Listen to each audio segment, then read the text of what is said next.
Polinomio hau ere laugarren mailakoa da. Ondorioz, gehienez, lau faktore ateratzeko aukera izango dugu. Hasiko gera, lehenengo bidearekin. Biderka gai komuna. Denak dira, koefiziente guztiak, zenbaki baten multiploak, bai, ezta? Denak dira, hiruren multiploak. Denak egin dezke, zati hiru. Horra, jatzen dugu hemen hiru. Denak dute letraren bat berdina, bai, isa. Eta mailari txikiena, hau, bi. Horra, hasiko gara, zatiketak egiten. 36. Isa bat hau, zati, hiru isa berbi, 36 zati hiru 12 da, eta lau kenbi, bi. Ba, lehenengo gaia badugu. Oan bigarrena. 12 isa berriru, zati berriro honekin, hiru isa berbi. 12 zati hiru lau, hiru kenbi bat. Gehi da, beraz, lau isa, eta azkena, minus hiru isa berbi, zati hiru isa berbi. Bueno, dena joatez egu, horran getez egu, minus bat. 0 ez, minus bat. Lehenengo pausua bandugu. Faktorizatzen jarraitzeko beste prozedura bat jarraitu beharko nuke, edo Ruffini edo laburbidezkoa, ez da? Laburbidezkoa ez, zergatik begira noa den, berbi, lau eta minus. Horran hori ez da laburbidezkoa. Ruffinirekin probatu beharko dugu. 12, lau eta minus bat. 12, lau eta minus bat dira koefizienteak. Bi zatitzaile bakarri daude. Edo probatzen dugu batekin, edo minus batekin. Probatu ezagun batekin. 12 jesten dut, bat bider 12, 12 gehi lau 16, hau 16 da 15. Ez. Batekin ez. Goazen probatzea, minus batekin. Ea ze gertatzen den. 12. Minus bat bider 12, minus 12. Hau da, minus 8. Bidotuz, atatzen da 8, zazpi. Edez. Probatu dugu batekin, eta probatu dugu minus batekin. Eta Ruffinirekin ezin dugu egin. Ruffiniren erreglaekin ez dugu lortzen erroa aurkitzea. Zeroa lortzea. Eta laburbidezko formulekin ere ez da. Horran, hau bakarrik egiten zego, bigarren mailako ekuazioen formularekin. Hoi da azkenekoa egiten duguna, talan gehiena ematen duena. Horra hasiko gara. A, 12. B, lau. C, minus bat.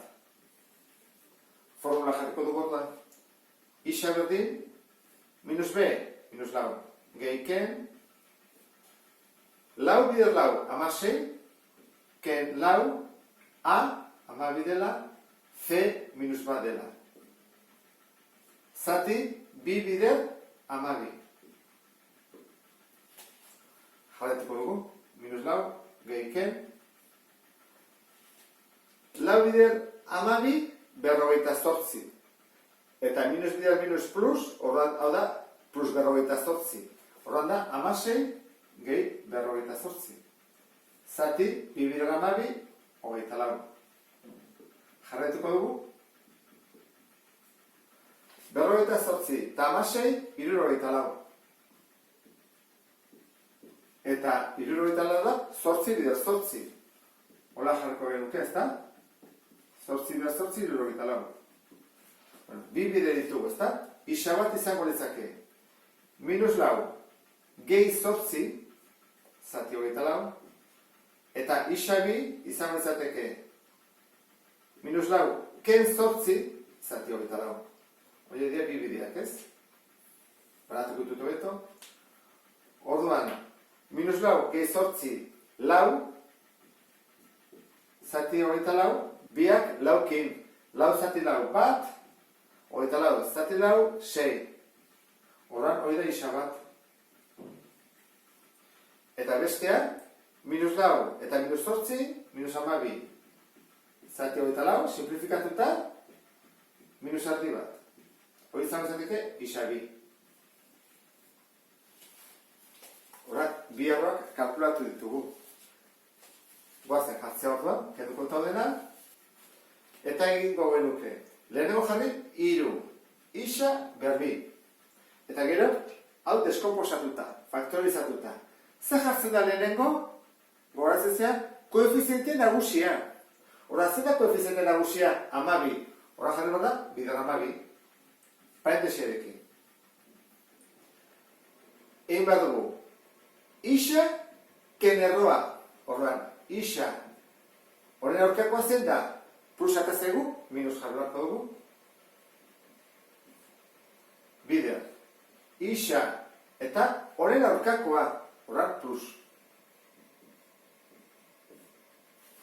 Hau jarri daiteke, edo jaurreko pausa emango dugu. Erresa guzteko, eta izena zainak eta kentzeko. Zer egiten genuen? 12 hori deskomposatu.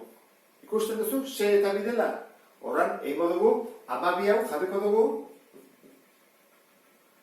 6 bider bi.